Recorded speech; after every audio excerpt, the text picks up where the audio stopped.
Are you interested in knowing more about the Sana palimpsest? Do you know what the Sana palimpsest is?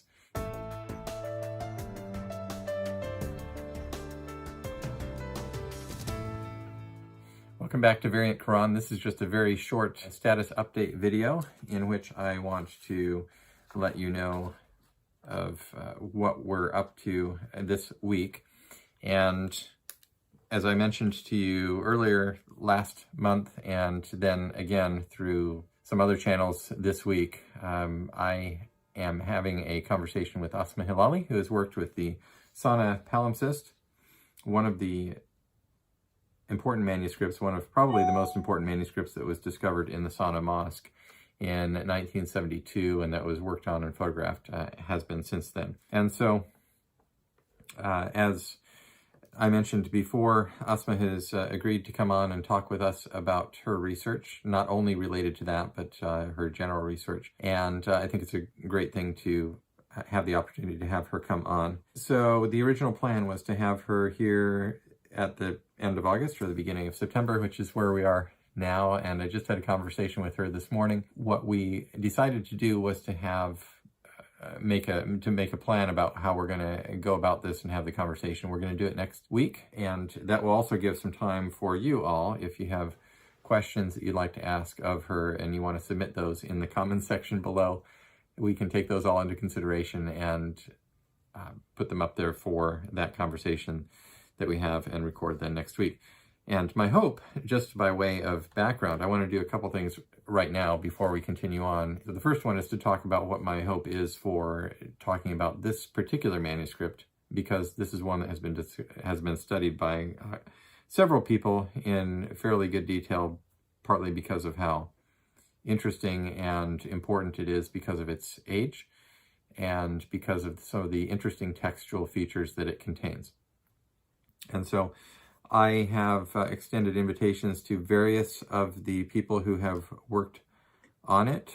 Now, nobody's obligated, obviously, to come on and have a discussion on this channel, but this is a great space for people to talk about these things, I think. And so, but I want to let you know who has done work, significant work on this manuscript. The people who have written on it and researched about it recently have been, Asma Hilali wrote the book, The Sana Palimpsest. Elizabeth Pwin, the wife of Gerd Pwin, is a scholar in her own right and has done a number of publications on the Sana Palimpsest, and they're in the German Inara series. Most of them are published there. Behnam Sadeghi Behnam is one of the other people who has done important work on this. Now, I haven't focused much of my attention on it because, as you can see, many other people have given it a lot of attention, but it is one of probably the most important examples of major, I won't say major correction, but major, well, I mean, if you look at a palimpsest in a particular way, and that's going to bring me around to the second thing that I want to talk about today, is what is a palimpsest. So if you understand what a palimpsest is, then you will know why it is important when we talk about corrections, or if correction is too loaded a term, just the progression of the text, of the form of the text of the Quran over time. And the reason it is so is what a palimpsest is. A palimpsest is a page of manuscript that was written once at the time of original production.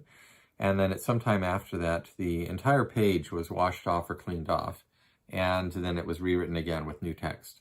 And palimpsests do occur in not only with Quran manuscripts, but with other types of manuscripts. There's one palimpsest in the Cambridge University Library manuscript collection that has washed off text that has some Quranic text and then has some related biblical text, and it's actually at a right angle to each other on the text, so one was washed off and rewritten.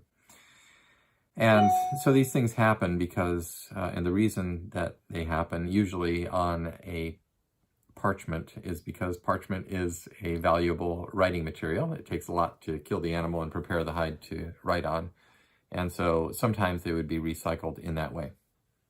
The Sana palimpsest is interesting because it contains Quranic text on the lower part, in other words, the part that has been erased, and also has been erased and overwritten in the new, or washed off and then written on the top part.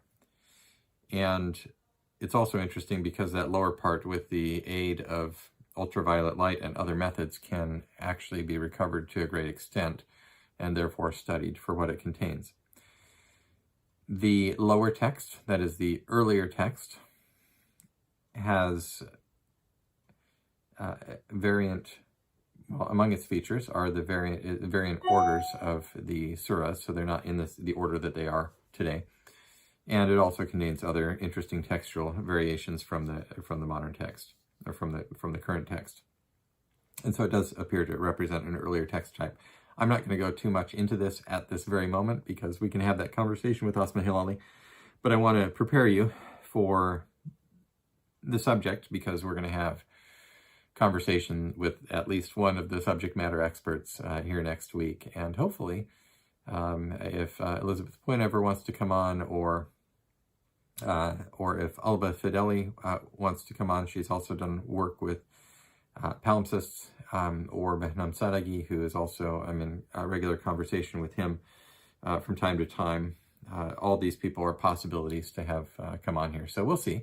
There's no pressure for anybody, but it would be great to have this channel be a place where we can have this sort of discussion over time. It certainly would be wonderful because I know many of you are very interested in these things, and certainly they are very important for a clarity about what was the early transmission history of the Quran. How did the text, what does the distillation, if we can, let's see how we talk about this, the oral text, if you will, has been distilled into these documents, into these physical objects, and so these objects tell us something about the transmission history of the text. So that's it. That's all I want to talk to you about today. I want to finish up with a comment from an earlier video. The screen name is presumably not the name of the person who left the comment. The screen name is hello, hello, hello. So maybe that is your name. If that's your name, hello, hello, hello, then hello.